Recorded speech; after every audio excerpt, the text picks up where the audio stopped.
ar mais um episódio do videocast Transformando a Educação do Instituto Aspásia de Mileto, a Escola AIM, a Escola da Atalaia. Sejam todos muito bem-vindos e hoje nós vamos falar sobre a importância da leitura. Vitor Natan, esse tema é fundamental, base da educação, né? Seja muito bem-vindo. Com certeza, Karine. Sejam todos bem-vindos a mais um episódio do Transformando a Educação. É um tema que realmente não tem como falar de educação sem falar de leitura, né? Tem uma base, né, gente? Agora eu vou apresentar para vocês aí, que está acompanhando a gente aqui nesse exato momento, as nossas convidadas, que é a Viviane Souza, a coordenadora do ensino fundamental aqui do AIM. Seja muito bem-vinda, Viviane. Obrigada, sejam todos bem-vindos. Isso aí. E a nossa convidada externa de hoje é a escritora sergipana Lilian Rocha. Seja muito bem-vinda, Lilian, ao Transformando a Educação. Foi um prazer estar aqui com vocês. Gente, que tema é esse, hein? Leitura, né? Tudo começa por aí, né? Antes mesmo do processo de alfabetização da criança, ela já tem aí o contato com o mundo das letrinhas, né, Vitor? Com certeza. Então, assim, esse processo, ele começa, na verdade, na educação infantil, através das contações de história, através do acesso das crianças a esses livrinhos. Então, a gente traz eles para a biblioteca. Então, mesmo que a alfabetização propriamente dita, como ler e escrever, não comece na educação infantil, aqui no AIM, que a gente começa no primeiro do fundamental, essa introdução ao mundo da leitura, na verdade, ela já começa assim que a criança sai da barriga, né? Verdade. Então, e às vezes até dentro, né? E às vezes até dentro da barriga, com canções que a gente canta para as crianças enquanto estão no útero, que a gente já tem pesquisas que as crianças elas conseguem interagir, entender e ouvir enquanto estão no útero. Então, assim, acho que o mundo da leitura e o mundo das letras já começa desde sempre, né? É verdade. E como é fascinante esse universo, né, Lilian? Você, com propriedade, conhecimento de causa, uma escritora sergipana arretada, com várias obras literárias aí fantásticas. Então, eu tenho uma experiência, assim, já tive, né, muita experiência, mas agora eu estou renovando minha experiência com o meu primeiro neto. Ah, tem um ano. Delícia. E você precisa ver, ele adora ler, sem saber ler. Sim. Exatamente. Eu pego esses livrinhos que custam R$1 e pouco, sabe? Sim, então tem um monte de livro. Ele adora, ele passa as páginas, porque eu conto a história. Claro que eu não conto a história escrita, eu conto a história que eu vou inventando de acordo com as imagens, né? E faço gestos e tudo. E ele depois fica lá folheando e fica, sabe, reconhecendo aquilo que eu contei. A coisa mais linda. É o brinquedo que ele mais gosta. São Glória. livros. A coisa mais linda. Tem um ano. É verdade. Então, Neto eu de acho escritora, né? Não tem Então, como. gente, tem que aproveitar isso aí. Tem né? que começar assim. É né? verdade. Estimulando assim. É verdade. Não tem A outro Lilian, ela jeito. colocou uma questão assim que eu acho tão lindo. Hoje na internet a gente vê vários vídeos do que ela acabou exatamente de falar, que são as crianças que pegam os livros, né? E de acordo com as imagens, você, Viviane, deve ver bastante isso aqui na escola, eles parecem até que sabem ler já. Porque eles se envolvem de uma maneira tal que eles, no mundo da imaginação deles, de acordo com as imagens, eles criam a própria história e parece que eles estão lendo. E é fantástico essa descoberta, né? Exatamente, isso é o despertar da imaginação, né? O brincar de faz de conta. Então começa justamente o início da leitura. E você oferecer diversos tipos de textos para eles, isso é muito importante desde a educação infantil. A gente falando aqui, né, da leitura e tal, eu lembro que lá na minha época, não tão distante assim, a minha mãe comprava uns discos de vinis, que eles eram coloridos. Tinha amarelo, vermelho, e a gente colocava lá na vitrola. Eu me lembro que eu pegava a almofada, eu deitava lá na sala e ia ouvindo as histórias. Então, assim, era fantástico porque a gente não tinha imagem, era só o som. Então, ficava lá a imaginação da gente, que era muito importante. Karine, eu descobri esses livrinhos, esse teatrinho, é o teatro, o disco teatrinho, esqueci como é o nome, no Spotify tem tudo, tem tudo. Aí eu coloquei, meu neto adora, tem o Lobo e os 7 Cabritinhos, o Lobo e os Cabritinhos, tip top top, ele vai acompanhando toda a história, sabe? Claro que ele não entende muita coisa, né? Mas ele adora, ele reconhece quando a gente conta, entendeu? E fica lá ligado na história. É muito Entendeu? envolvente mesmo. São lindas as histórias, a contação da história, pois os mesmos originais Tá estão lá no vendo? Spotify. Eu tenho uma saudade. Então, pode acessar. Que dá vontade até de comprar outra vitrola. Teatro Disquinho, o nome. Teatro Teatro Disquinho. Disquinho, olha aí, já fica a dica, hein? Pra você que tá acompanhando, já anota aí pra ir lá no Maravilhoso, Spotify, não é isso? maravilhoso. É, Inclusive, já aproveita e também segue, se inscreve no nosso canal do Spotify do Transformando a Educação, né, Vitor? Perfeitamente. Vamos começar aí falando um pouquinho dos benefícios, que são muitos da leitura, né, Lilian? O que você destacaria, assim, como um primeiro benefício da leitura? Eu acho que estimula a imaginação, sabe? Compreende o mundo, desenvolve a fantasia, a comunicação. Eu acho que abre a porta para o mundo, sabe? Eu acho que a leitura é uma chave que você desvenda o mundo inteiro. É uma viagem mesmo, né? Eu acho que é uma das melhores propagandas que já passou na televisão, era isso. Quem lê viaja, porque é verdade. É verdade. É verdade, porque sem sair do lugar você descobre, você vai para o passado, você vai para o futuro, você descobre gente, você conhece culturas diferentes sem sair da cama, sem sair do sofá. É uma coisa incrível. Economiza, tá vendo? É incrível. Então eu acho que o maior benefício é isso. E tem a sinapse do cérebro, né? Porque Sim, as conexões. As conexões estimulam um monte de coisa, porque com a imaginação você começa a despertar o sensorial, né? O paladar não, mas a visão, você consegue imaginar aquilo dali, os sons, né? De acordo com a descrição da narração da história, você consegue, né, imaginar o que você está vendo. Você estimula o medo, começa a aparecer um monte de sensação, né? Alegria, tristeza, raiva, empatia, você chora, né? Então é muita coisa na leitura, é uma coisa, eu acho que uma das maiores benefícios que a gente pode dar para alguém. Imagina uma pessoa analfabeta, quando começa a ler, Ou alegria. nossa, E é emocionante o de mundo ver. se desvenda. A gente vê uma criança quando é alfabetizada, né? Minha sobrinha está com 7 anos e lendo revistinha, começa a ler outdoor na rua, né? O mundo clareia, né? Parece que tudo faz sentido. É incrível. E, Viviane, você aqui, enquanto coordenadora que acompanha ali, né, o dia a dia das crianças, aquela frase que todo mundo ouve, que quem lê, escreve bem, procede, não procede? E como procede? Amplia vocabulários, permite que a criança tenha propriedade do que está falando, porque, como Lilian falou, através da leitura você tem contato com outras culturas, você amplia os seus horizontes e sem precisar sair do lugar. Então, realmente, assim, é encantador. Eu estava tendo contato com a criança no primeiro ano, né? E ela toda empolgada, toda feliz, porque ela já estava conseguindo ler. Né? E eles escrevem, aqui no primeiro ano, eles escrevem o primeiro livrinho que eles publicam, eles constroem a história e a gente vai lá e publica. Eles têm uma noite de autógrafo, uma tarde de autógrafo aqui. Que chique! É muito bonito. E assim, é como eles ficam felizes, né? É uma conquista impressionante e eles se sentem, assim, protagonistas. Empoderados, né? Exatamente. Muito bonito. Essas ações, Vitor, aqui na escola, elas são de suma importância, né? Vocês sempre desenvolvem esses projetos.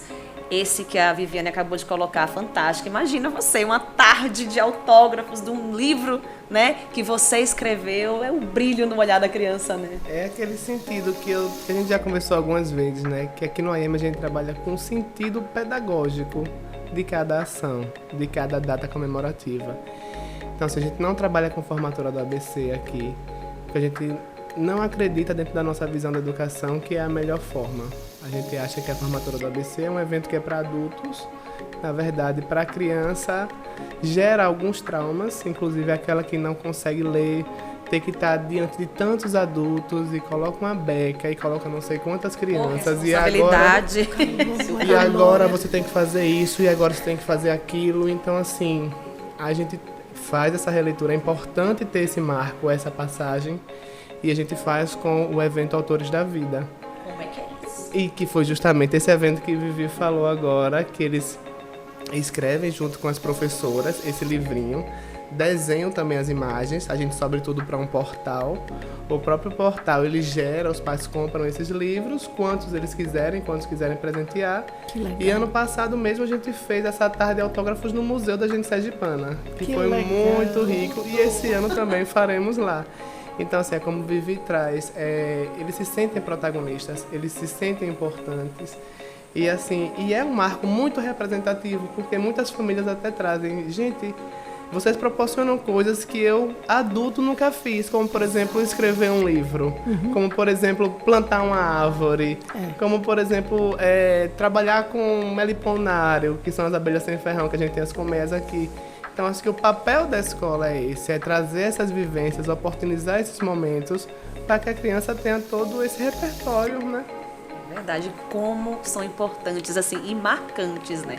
Essas experiências, essas vivências, porque imagina, né? Você tá ali conhecendo ainda o mundo das letras e de repente você conseguiu escrever, né, Lília? Você então faz aí um flashback do seu primeiro livro, da sua primeira obra. Como é que foi esse sentimento todo? Sempre gostei muito de escrever, mas nunca tive pretensão. Meu pai era escritor, mas nunca tive pretensão, né? Escrevi muito, mas um dia eu estava no colégio, né, onde eu trabalhava, e aí chegou um auxiliar de coordenação e disse: vai ter um concurso de literatura do Banese. Você não quer se inscrever não, professora? A senhora gosta tanto de escrever. Ah, meu Deus. Aí eu vi que tinha literatura infanto-juvenil e me lembrei de uma peça que eu tinha feito para um encontro de família em Salgado, que a gente sempre se reúne lá. E eu tinha escrito uma peça só para meus filhos e sobrinhos apresentarem, né? E aí eu peguei essa peça, transformei em prosa, né? E aí saiu, deu a louca no meu guarda-roupa, né? Então, aí ele ganhou o primeiro prêmio, né? E foi assim que eu me tornei escritora, né? Porque ganhei com o dinheiro que eu ganhei, recebi alguns exemplares, mas foi distribuído assim a rodo lá no Teatro Tobias Barreto. Todo mundo saía com pacote assim. E eu fiquei, eu acho, com 100 exemplares. Mas com o dinheiro, eu fiz uma nova edição, certo? Fui para a Bienal. E aí, no outro ano, que isso foi em dezembro, né? Quando chegou em 2005, fui lá bater na porta das escolas e consegui adotar, né? Sim. Fui abrindo espaço e consegui adotar e foi um maior sucesso. E aí não parei mais, foi. Então, quer dizer que o primeiro livro já ganhou um prêmio. Já ganhou. Foi, Olha foi. só, tá Primeiro vendo que prêmio. honra. Sergipana, minha gente. Virou espetáculo teatral, É, né? foi, Nós então. íamos. Então, verdade. quase todos os meus livros são assim. Eles eram peças que viram livros ou livros que viram peça, eles são bem versáteis. E o interessante é que eu já vi que ela adota assim uma linha também muito voltada para a língua portuguesa, né? Conte aí um pouquinho sobre isso. Então, eu sou professora de português, né? Muito tempo apaixonada pelo Sim. português. Fui professora durante 20 anos, foi meu último emprego. E fui ensinar português e literatura. Então, literatura eu adorava, né? Porque literatura nossa, Tá no eu viajava. Era de ensino médio, mas eu viajava com Machado de Assis, contava história, pegava Machado de Assis pro dia a dia, sabe? Contava coisas da minha vida. Os meninos ficavam apaixonados por literatura. Uma professora Era meu dessa. recreio. Era meu recreio. Não parecia aula. Sentava em cima do birô e viajava pros meninos nas minhas emoções. Todo mundo gostava. Aí um dia chegou uma outra professora que só tinha formação em literatura, não tinha muito português. E aí o coordenador disse: olha, eu vou pegar as aulas de literatura e dar para ela, e você vai ficar só com português. Ei. Em outras palavras, tirou meu brinquedo. Oh, E aí eu, meu Deus do céu, o que E eu vou agora? fazer com português, que é uma coisa tão árida, né? Que assim, sem graça, ninguém gosta. Todo mundo gosta de literatura, ninguém gosta. oh meu Deus, eu sou suspeita porque eu adoro Então, português, mas realmente é né? difícil. Ninguém gosta daquele negócio. Eu disse, mas peraí. Aí transformei o limão numa limonada. Foi o que eu fiz.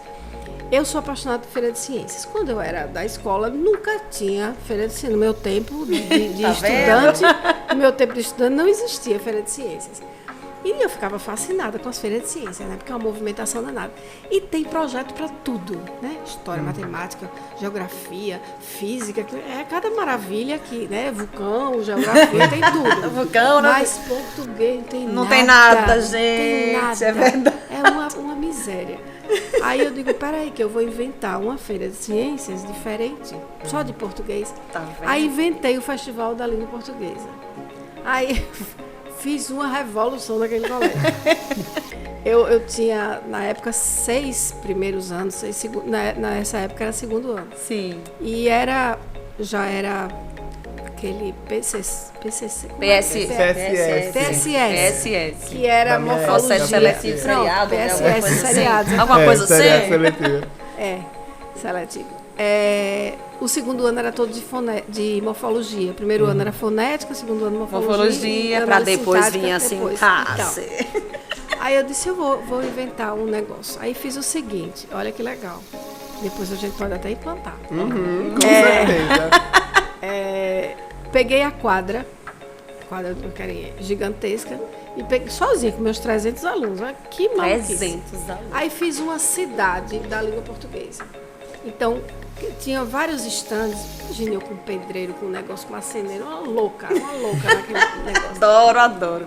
E aí, Professor sendo professor, né? Cara, A gente tem que dar parte de tudo. cada estande, cada turma, as turmas se dividiram, né, em outros estandes, tinha mais de 30 estandes. Aí se dividiu só para uma palhinha assim. Então, uma fez o cinema, aí mostrava o português no cinema, outro o teatro, outro um barzinho, o legal. português na música, Sim. português no cartório, a linguagem oficial, o português na feira. E assim Eita, por que diante. massa! E aí foi o maior sucesso. Olha como é interessante assim essa abordagem, Tudo construído, né? Porque já atinge ali logo de cara a questão da ludicidade que tanto envolve, né, as crianças. E eu fico imaginando assim, uma aula dessa, numa sala de aula, você conseguir montar uma história para explicar a análise sintática, que é um assunto relativamente, né, complexo, porque são muitos termos. Tudo. E é como você colocou, a gente já tem aí um ranço, um medo exatamente. daquela frase gigantesca. E aí você vem com um presente desse, né? A criança se envolve, Vivi. Exato. Eu tô na intimidade, Vivi já. Intimidade, ótimo. Porque assim, é trazer o encantamento para algo chato, relativamente chato. E transformar, que bom que né? esse coordenador tirou a literatura de você. Que você levou a literatura, a graça. Uma outra. Exatamente, o encantamento para a Para a área língua gramatical. portuguesa. E eu vou falar como professora que utilizou o material dela, né, Olha os aí. livros dela. Então, assim, é muito mais gostoso dar aula dessa forma. Né? Porque, assim, você acaba atingindo, fazendo com que o aluno ele se encante pela gramática, porque assim, o professor ele, da área de linguagem, ele já entra na sala de aula com esse amor, né? E aí você encontra uma ponte. É a ponte que para eu chegar, levar esse encantamento para o meu aluno através da literatura. É verdade. E a gente vê assim que ler não é só decifrar códigos, né? É muito além. Por isso que tem uma coisinha aqui chamada analfabetismo funcional, né? Que você sabe ali, você pega o texto, você lê, eu consigo ler aqui razões para isso, a tecnologia, mas eu não estou entendendo. Eu não sei interpretar, eu não compreendi a mensagem. Infelizmente, a gente tem dados aqui do IBGE de que 20% dos brasileiros são analfabetos funcionais, né? Funcionais. Eu não estou nem falando do outro tipo que é muito além, né, do analfabetismo de uma forma geral. Então, e infelizmente o nosso Nordeste ele concentra esse maior número de analfabetos funcionais. Então, não é somente ler. E quando a gente fala de leitura é tão importante, porque o que a gente vê hoje?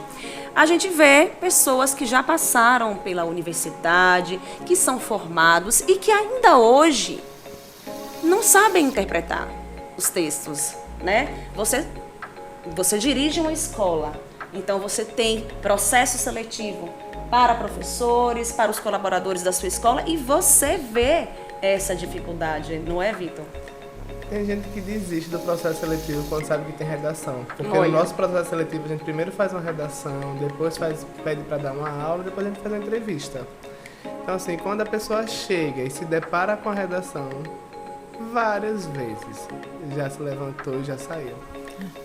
Veja, se um professor não está capacitado para fazer uma redação, o que é que ele está fazendo? Nada. Então, é aí onde tem essa questão da deficiência mesmo. A pessoa não tem a habilidade, não tem a capacidade de interpretar aquele texto. E isso é tão fundamental para todas as áreas da nossa vida.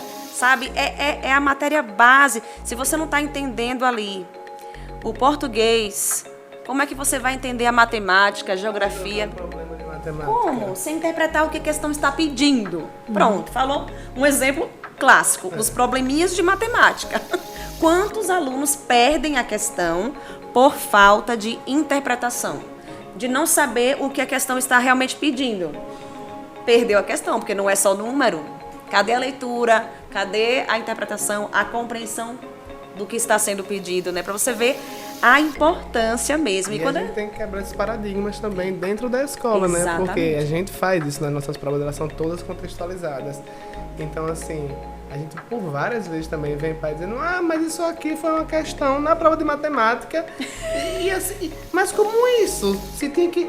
Aí Vivi vai com toda a paciência do mundo, com toda a teoria do mundo, para explicar, porque assim, é um processo também que tem que ir quebrando. Na nossa época, as disciplinas eram muito mais segmentadas. Exatamente. Então matemática é matemática, português é português, geografia é geografia. Hoje em dia não mais, até porque o conhecimento ele não é assim, ele é integrado. Inclusive o Enem, ele é reformulado nesse sentido também, com os conhecimentos integrados. Então a gente tem que caminhar por esse caminho. E é muito mais gostoso de Muito aprender. mais. Não Muito é, mais, porque muito tem mais. conexões, né? Exato. Aqui os alunos, eles quando se deparam com atividades diárias, ou se não as verificações, né? História, geografia, lá tá cheio de tirinha, tá com poesia. Então isso ajuda, facilita o aprendizado, porque assim, a verificação em si já é algo tradicional, é algo que não avalia. E aí você traz algo mecânico, então isso dificulta, e o nosso papel como escola não é dificultar a vida do aluno, é justamente estar estimulando e fazendo com que ele crie independência. Então desde o primeiro ano a gente leva muita interpretação, é muita tirinha, interpretação de imagens. Então a gente sempre coloca, quando quer introduzir um conteúdo, a gente joga lá uma imagem norteadora e a professora fica ali instigando, né, aquela análise natural das crianças, com aquele momento de escuta. Então é muito importante. E aí o professor, ele é o mediador, ele é somente o mediador, para ir lá conduzindo a interpretação para o caminho correto. Então, assim, as crianças aqui já estão acostumadas ao justifique sua resposta. Explique. E é engraçado. E hoje ele já tem essa facilidade, porque a argumentação, a gente estimula a argumentação. Então, por que só dizer que sim ou não, ou porque marcar um sim. X? Por que não? Exato, porque não é resposta. Foi até o tema da nossa Feira de Ciências do ano passado. Porque não é resposta.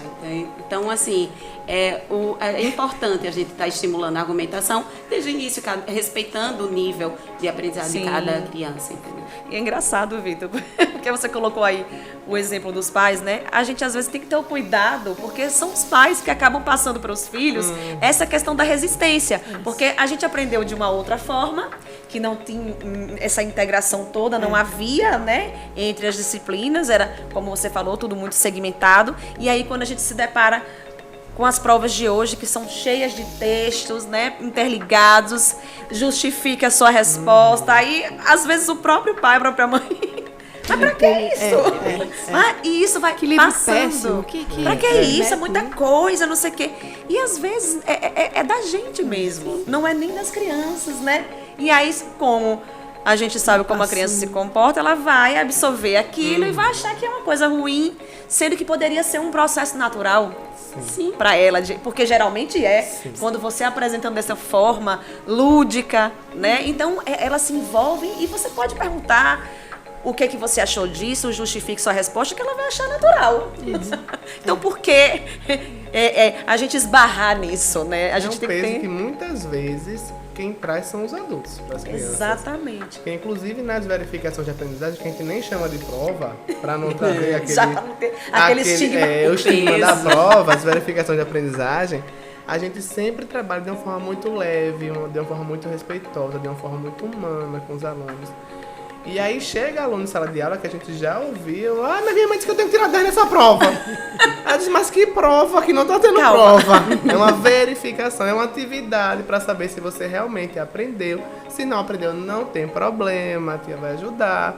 Então, assim, vai muito nesse caminho. Então, quem traz esse peso é os adultos. É verdade. E a gente não tá querendo aqui falar mal de pai e mãe, não. A gente sempre bate nessa porque a tecla, gente porque é a gente pai foi e mãe, criado. né? Exatamente. A gente tem uma carga aí, né? É transgeracional. Então, assim, a gente não vai acabar com esses pensamentos de um dia pro outro. A gente só tá aqui. trazendo que os paradigmas, eles têm que ser Exatamente. quebrados. Senão a gente vai começar a reproduzir. E não quer dizer que mesmo a gente quebrando esses paradigmas, não vai passar alguma coisa no nosso filtro. Exato. Que passa também. Sempre escorrega e a gente acaba falando alguma besteira. Ué. Não tem como, né? Isso, e assim, eu tinha, minha filha estava na casa de minha mãe e eu cheguei do trabalho para pegá-la. E minha mãe estava ensinando, explicando a atividade, né? E aí ela olhou e fez: Viviane, que história é essa? Precisa, que isso justificar? Aí a própria Valentina fez: Val, calma. Olha. É só para eu explicar. Porque eu disse que sim. Deixe comigo. Olha, tá vendo? Aí eu disse: minha mãe, aprenda um pouco. Aprenda aí. Isso aí é para mostrar que, assim, até dentro de casa, é importante a gente quebrar, né? Não é maldade, não é falando mal. É porque é uma geração diferente. É diferente. É diferente. Quer ver uma Exato. coisa? Quando ficar mocinha, que fala, mãe, eu vou sair. Não, não vai não. Por que não? Aí, justifique sua resposta. Justifique sua Justifique sua resposta. resposta. Por que eu não posso? Então, tem que estimular, né? Aí nessa hora não quer. Ah, é mesmo. Nessa hora a mãe não quer justificar a resposta, mas justifique, porque explica. Nessa hora é porque eu sou sua mãe. E você não vai, não. Acabou, ponto final. Não tem discussão. É porque eu sou sua Trocar mãe. de papel, é só trocar de papel. É verdade. Eu tava aqui relendo algumas observações que eu coloquei da importância mesmo, né, de incentivar essa leitura desde a infância. O quão quis, porque às vezes eu sei que tem as exceções da vida, exemplos de que, por exemplo, você nunca teve acesso, na sua casa ninguém lê, mas mesmo assim você devora os livros, que acontece muito, né? Mas é super importante a gente ter esse estímulo desde pequeno. Né? E é o papel da escola, como eu falei, fomentar essas coisas. Inclusive, a gente tem um produto aqui que é muito legal, que é o Passaporte Literário, que a gente vai estimulando as crianças a irem preenchendo, pegando os livros na biblioteca, lendo, falando um pouquinho sobre aquele livro. E quando termina o passaporte, a gente beneficia ele também com algum prêmio, algum livro da biblioteca. Olha que então, legal. assim, a gente já ouviu também relatos de famílias dizendo bem assim: e agora no final de semana ele só quer andar com o livro debaixo do braço. Ai. Ele não quer mais brincar com o celular ou o computador porque ele prefere o livro.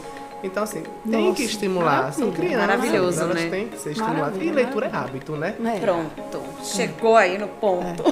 Dei a deixa pra você. Já deu a deixa aqui que eu tô preparada. Hábito, porque realmente é hábito. Às vezes, assim, são ritmos diferentes que as pessoas têm, né? Uns têm mais facilidade de pegar um livro de 200 páginas e ler rapidinho aquilo ali.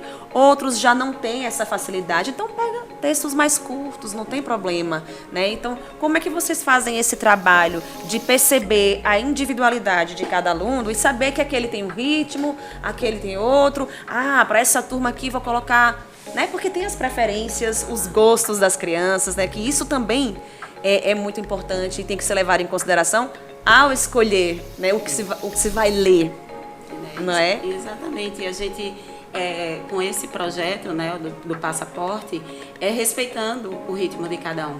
Então, assim, semanalmente eles são trazidos à biblioteca, a gente espalha os livros aqui e eles têm contato, né, lê, procura, trocam figurinhas, né? Eu já li esse aqui é muito bom e tal, mas não é obrigatório estar toda semana pegando. Não, você só pega outro depois que você terminar de ler.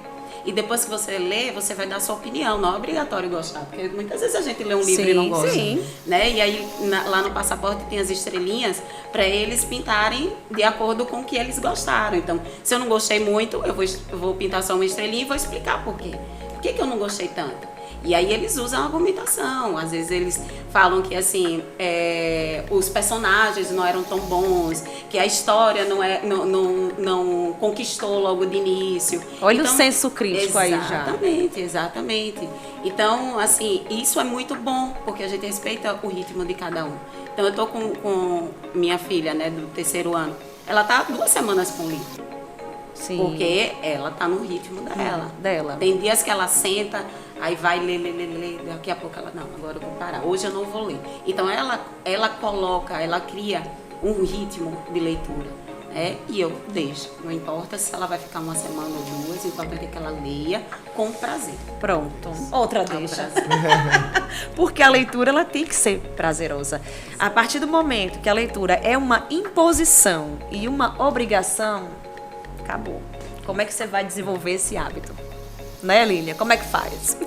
Então, eu acho que tem que ser com coisas prazerosas, sabe?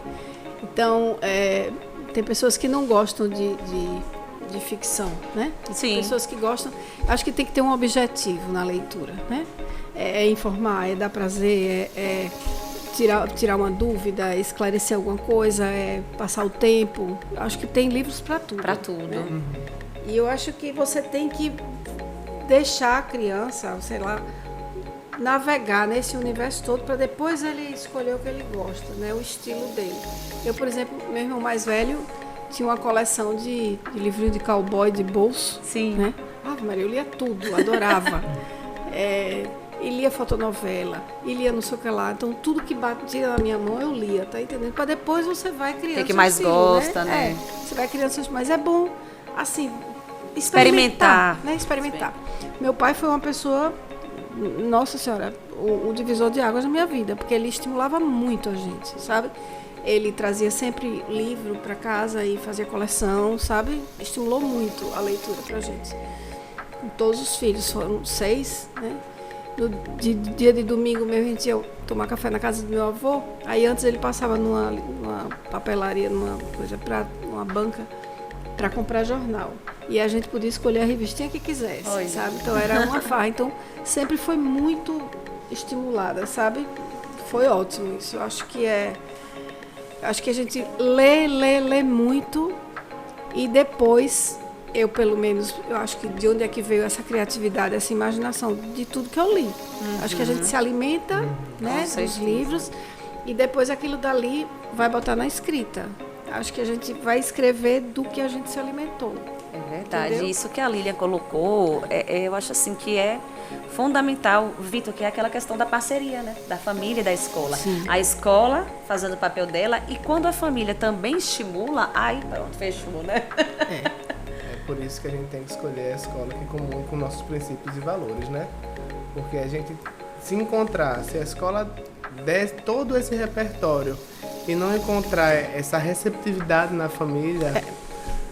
Existem, claro, raras exceções do Sim. aluno ter uma característica, uma força própria, gosto muito de leitura, ou gosto muito de arte, ou Independente gosto de qualquer independente coisa. de qualquer coisa e conseguir deslanchar. Mas é a exceção. É a exceção. Então é aquela coisa, né? Mãos dadas, né? Família e escola, já pensou? Porque às vezes acontece muito isso, de a família não estar muito ligada, né? A escola já tem aquele papel mesmo de ensinar e tal, com todos os recursos, todas as ferramentas que vocês estudam para isso. Mas é tão importante, né? Você estar inserido no seu seio familiar que te empurre para isso também, que te favoreça, né? Que leve para uma biblioteca, né? Que leve para uma livraria, nem que seja para você brincar, né? Porque hoje em dia as livrarias, né, estão todas equipadas com muitas cores, né, que chamam a atenção. E é como a gente estava comentando, às vezes eles não sabem ler ainda, mas eles gostam lá pegar, Sim. folhear, ver as figuras, imaginar e contar histórias. E isso já é um começo, né? Eu queria falar um pouquinho aí, Viviane, dessa parte, né, das fases da leitura, de acordo com a faixa etária, com a maturidade afetiva e tudo mais da criança, só pra gente dar uma situada no como é que eu posso fazer isso pelo meu filho, como é que eu posso fazer isso pela minha criança, por idade, pra gente ter uma noção. Quando nós recebemos os pais aqui bem aflitos, né? Porque meu filho não lê, meu filho tem resistência. O que eu aconselho, sente junto, leia junto do seu filho, né? Procure levar livros que falem sobre coisas que ele gosta, porque tem que despertar o prazer. A pior coisa é você ser forçada a ler uma coisa que você não gosta. Então, assim, o pai, a mãe, a família, na verdade, eles são referências, né? E eles sabem do que seus filhos gostam. Então, nada melhor do que ter aquele momento em família, antes de dormir. Lê um pouquinho, eu leio um pouquinho, você lê um pouquinho. E aí, com o tempo, ele vai criar esse hábito. E vai pedir. E vai pedir. E aí, quando eles têm essa maturidade, eles vão escolher né, o tipo de livro, o tipo de texto.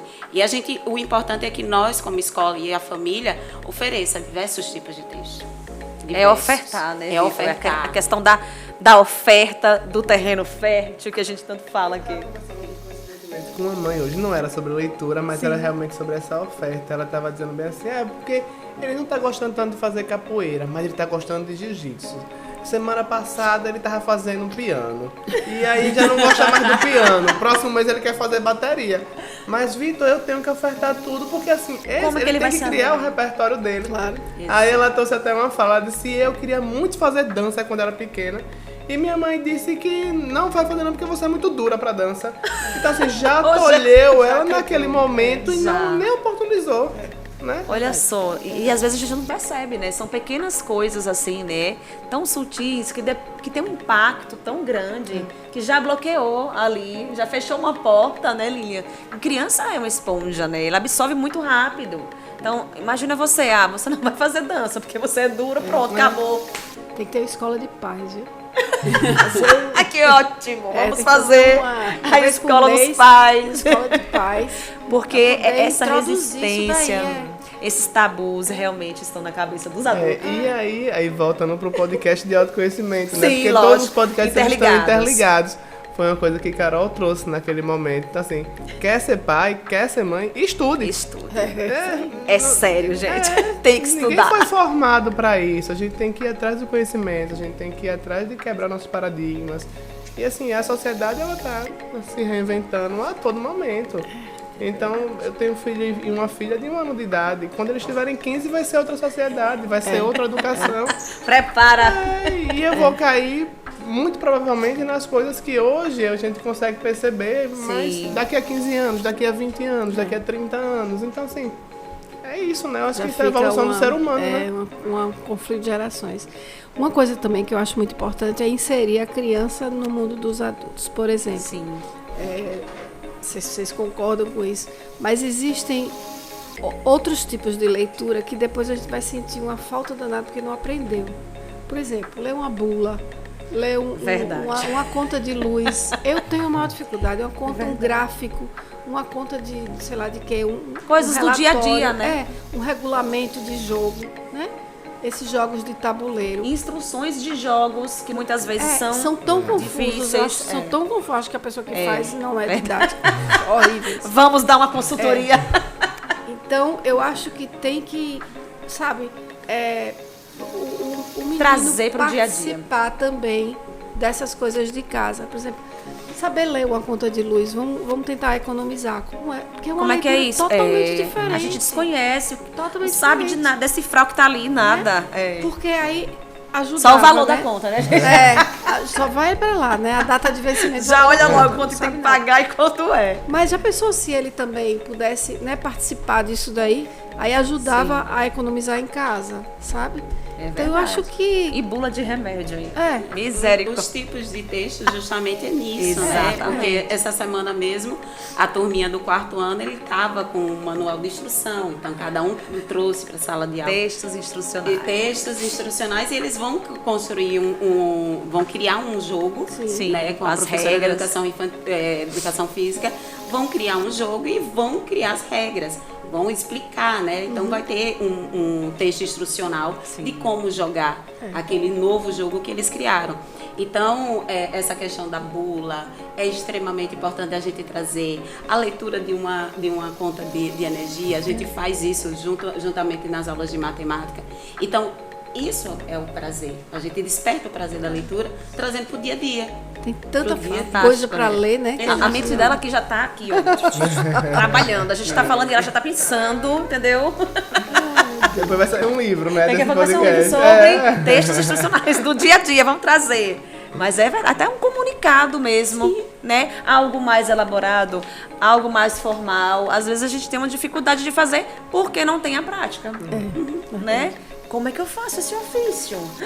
Esse informativo? Eu vou falar o quê? Como é que eu faço? Né? A gente vê isso acontecendo. E é a falta mesmo. Porque essa parte da redação oficial, você só vai pegar isso, sei lá quando é, né? Bom, Ensino na médio, minha época... Ensino médio, nem sei mais. Hoje já tá tudo antecipado, né, Vitor? Já começa Ele a ser tem trabalhado antes. No né? Fundamental 1. No Fundamental de uma 1. forma mais leve, de conhecimento, né? Produção Ter o primeiro textual, contato com esses diversos tipos de texto, para depois se aprofundar. Mas aí quando chega lá na faculdade já não sabe mais Já. fazer. Porque ele viu aquilo dali, mas não praticou. Não pratica. Você tem que, eu acho que tem que criar para o que é funcional, o que ele vai precisar. Exatamente. Já que a gente está mais velho, o que a gente vai precisar quando chegar na faculdade? Porque muitas vezes acontece isso. Você chega na faculdade, tudo que você aprendeu na escola parece que nada vale. É verdade. É essa a sensação. Não é? Porque fica uma coisa muito estreita, você só precisa disso. E não é bem assim.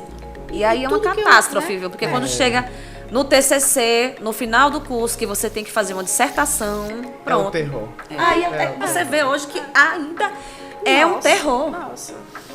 Veja como é. Eu Não, fico e tem assim. gente que entra e não conclui porque não consegue fazer um TCC, não consegue fazer uma tese, uma dissertação. Entra, consegue entrar, mas não conclui porque não consegue passar por essa etapa. Olha aí a deficiência, né? Então, o quão tá grave. faltando Tá isso faltando. às vezes nas séries finais da escola, né? Sim, já de preparar, né? Para esse negócio, para o TCC. Eu acho que as redações dos trabalhos já deveriam ser o nome Direcionados da já, né? A BNT, não sei o que lá. Tá entendendo? Tinha que ter um jeito para eles não se assombrarem tanto quando saírem daqui. Porque fatalmente vai precisar. E eles não sabem fazer. Quase ninguém É um sabe. desafio muito grande. Porque E aí você vem. não foi ver uma oficina Uma oficina. pro fundamental nos finais, né, do sexto ao nono ano. E Vivi disse, ó, esse trabalho não tá legal não tá organizado não. Vamos lá, professor de produção textual, vamos fazer uma oficina sobre, assim, obviamente, mais leve, claro, sem adaptando, tanto né? rigor, mas sobre as regras da ABNT. Pra eles entenderem, pra não ter Porque esse a gente só vê isso na assombro. faculdade. Pra não ter esse impacto quando chegar assim, no mundo, né? Na vida, né? Que sempre vai precisar No mundo, disso. né? Se a gente vai usar, por que a gente só aprende quando chega lá? É. Que vai ter que fazer o TCC. Aí é um terror. A BNT, quando eu pago pra alguém fazer isso aqui, que eu não sei, colocar dentro das normas, né? Todo mundo está se oferecendo para fazer. Já virou trabalho. E foi feito de uma forma tão leve Sim. que os meninos do sexto ano que chegaram no fundamental nos finais, hoje fazem de uma forma bem orgânica. Então, assim, é bem natural É pra a eles. forma que é apresentado, Exato. entendeu? Aquele negócio A que a gente tava abordagem. falando. Não é a cobrança, não é a exigência. É só chegar, gente, ó, não tá legal essa organização desse trabalho aqui. Vamos criar um padrão. Ó, professor, como é que você deseja? Pronto, o professor de português vai ensinar, vocês aprendem e a gente aplica todos os trabalhos. Sim, De uma forma sim, bem lúdica, de uma exatamente. forma bem natural, auxiliando eles, entendeu? É que nem na época da escola, né? Não sei como é que tá isso hoje. Mas, vamos lá. Os paradidáticos, você vai ter que ler esse e esse. E às vezes você não tem a menor familiaridade. Você não gosta daquele tema, aquilo não te interessa, mas você é obrigado a ler, porque vai cair na prova. Isso é terrível, né, Lília? Porque tem que ser prazeroso. Ziraldo diz assim, podia acabar com todas as disciplinas da escola e deixasse só o prazer de ler. Se você conquistasse o prazer, pronto.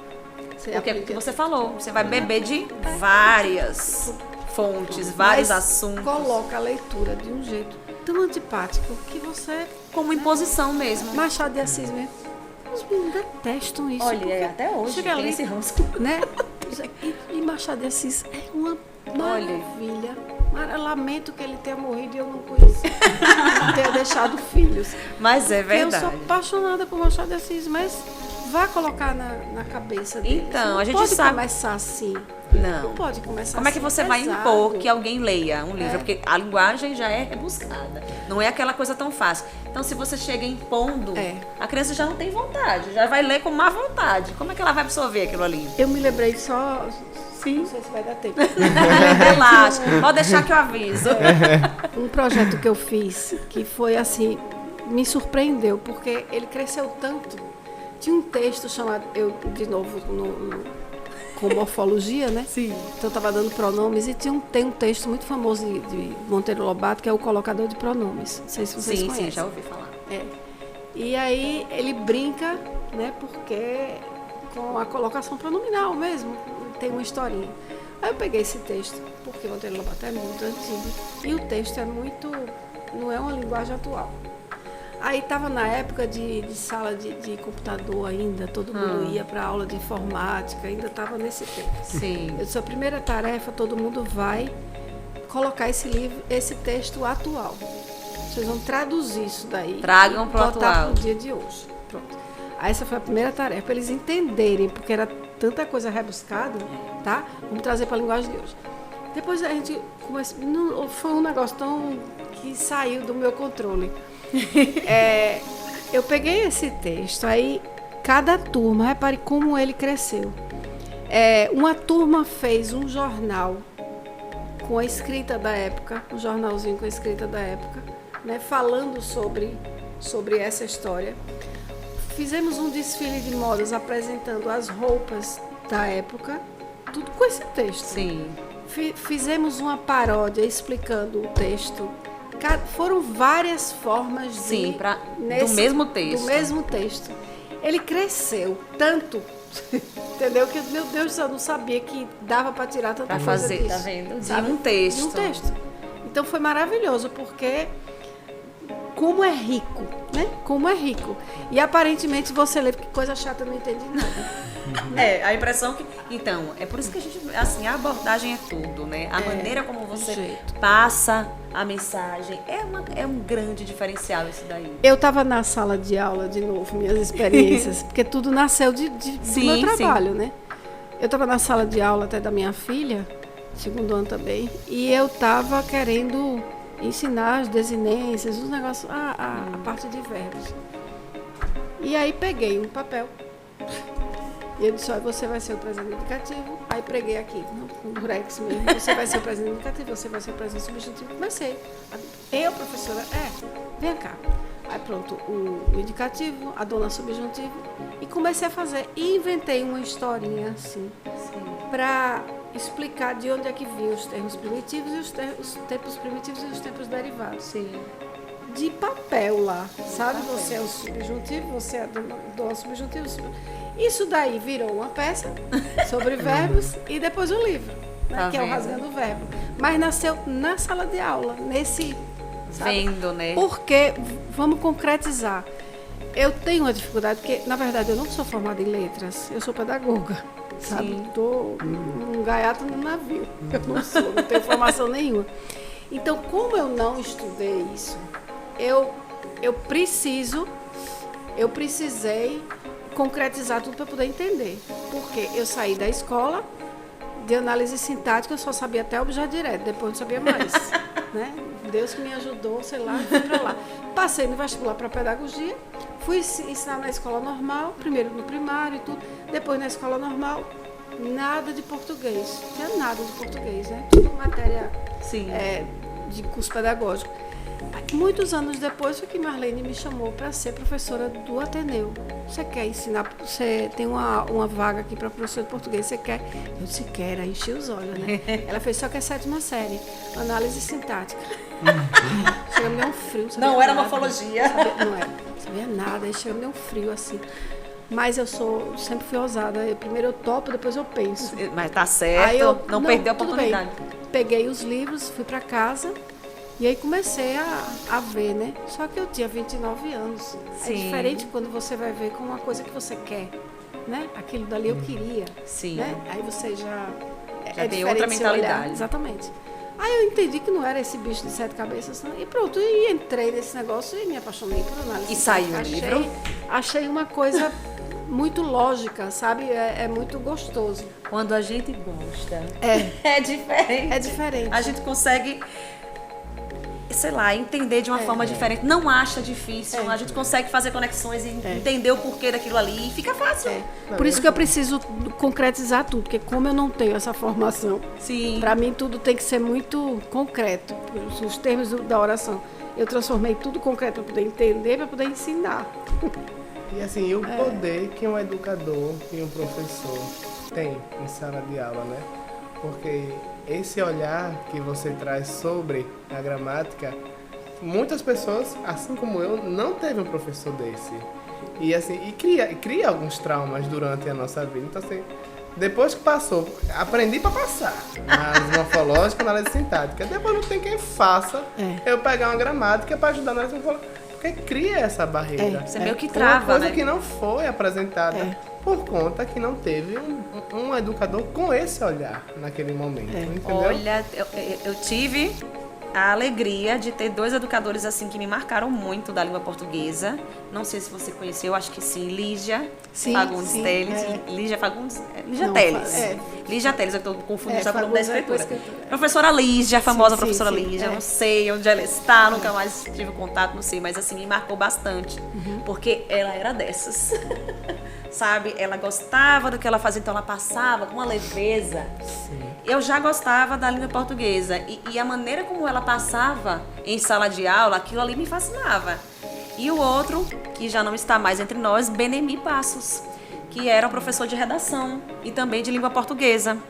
E ele era, assim, muito temido na época, porque ele tinha aquela capa de rígido, mas ele não era, sabe? Ele exigia, mas assim, ele passava o conhecimento de uma forma tal que era muito envolvente.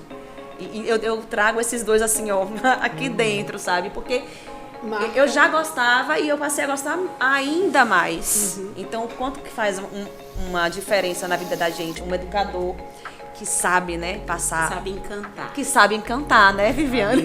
E são essas aulas que ficam gravadas. Não é Ficam, nada de impressionante. conteúdo, não é nada de conteúdo. Não, aquela- não é decoreba. Não, Você não. realmente entendeu. O que foi marcante, né? Pode ter certeza que foi uma coisa diferente que ele fez. Porque é emoção, né? Quando você joga a emoção... Não, e o brilho, a gente consegue ver o brilho exatamente. no olhar do professor. Exatamente. Sabe? Porque ele gosta tanto daquilo e ele passa aquilo.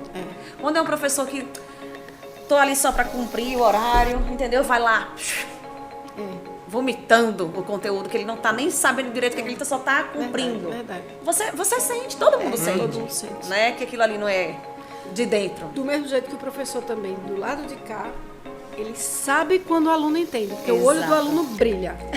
É interessante isso. E vocês conseguem A gente captar. capta. A gente consegue, mesmo lá do fundo, sabe quando entendeu, parece que clareia assim. É incrível. E sabe quando tá por fora, que tá voando na maionese. A gente sabe. Já dá para saber, né? A gente sabe tudo. Tem um ponto aqui que não pode ficar de fora, quando você comentou ali, naquela época da aula de informática, hoje a gente está aí, né, com a tecnologia acirrada, cada vez mais evoluindo. E aí tem os prós e os contras, né? A gente sabe que a tecnologia, ela não é de todo ruim. Teve prejudicou alguma parte? Sim, porque acabou que a leitura ela ficou meio que secundária depois da tecnologia. A gente sabe, né, do uso excessivo de telas, né, que prende a atenção dos meninos. Eles não querem mais escrever, não querem ler. Mas se você souber pegar o recurso tecnológico e aplicar de um jeito positivo, vai agregar também, né? Você percebe isso, né, Vitor, aqui na escola? Não, com certeza, assim. E os professores, eles têm que se mexer para puxar aquela atenção daquele aluno. Tá mais porque difícil hoje, viu? Agora é tudo muito rápido e tudo muito dinâmico. E tem que ser criativo, senão já perde o interesse. E tem que ser dinâmico, senão se demorar muito, então Não quero mais. já não quero mais. Então até às vezes um filme, uma criança não consegue sentar para assistir um filme porque demora 2 horas. Não tem mais a Então paciência. não tem mais a paciência, porque é Muito estímulo. muito estímulo, muito imediatista, rápido, muito a geração imediatista. Então, Até assim, a gente, viu? Até a a gente não gente. consegue passar 5 minutos na fila, já reclama do mundo todo, quer quebrar tudo. Então, assim, foi um prejuízo que a tecnologia acabou. É verdade. Porque na nossa época, pra gente não tinha acesso tão rápido às coisas, então assim, a gente tinha que exercer Esperar. a paciência e conseguir esperar e buscar aquele conhecimento de diversas formas. Agora não, tá tudo aqui. Então aqui Tá tudo tem aqui, banco né? aqui, tem tudo. No clique. Tem o Word aqui, tem tudo, e-mail né? aqui, tem tudo aqui dentro. E você consegue fazer tudo. Então, assim, e tudo ao mesmo tempo. Era o que a gente E, estava colocando ali, dos desenhos, né, na nossa época, que a gente era na programação linear da televisão, a gente tinha que esperar os intervalos, a gente esperava de boa, entendeu? Hoje em dia não. Né, Vitor? Já mudou, né? Se Já passar mudou. uma propaganda, a criança já tá gritando porque ela não quer esperar a propaganda, ela quer ver o desenho. Então, assim, Difícil, né? as coisas mudam, né? Os tempos são outros, a gente, claro, vai se adequando, mas a gente vê que houve sim um prejuízo. Hoje em dia ninguém quer nem escrever tudo. Você pega um WhatsApp, abre, você é VC, né? Então tá tudo abreviado. Você vai fazer uma mensagem, às vezes você tem que traduzir. E depois da pandemia E aí? foi muito difícil a gente fazer com que os alunos voltassem a escrever. Né? Porque eram provas, eram digitadas, era tudo ali no computador. Então, uma coisa que a gente sentiu bastante é até escrita cursiva. Muitos adolescentes chegaram... Parece que desaprenderam, né? Desaaprenderam. E a gente teve que ficar ali estimulando, mostrando a importância, né, de voltar a escrever. E hoje, graças a Deus, voltou ao normal. Tá voltando, né? Foi a fasezinha bem complicada. Bem complicada mesmo.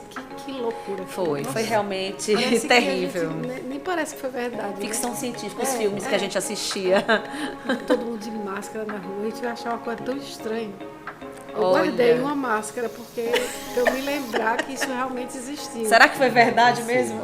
Nossa. Meninas, olha só, 1 hora que a gente já está conversando. Eu falei, né, que passa, que a gente nem vê.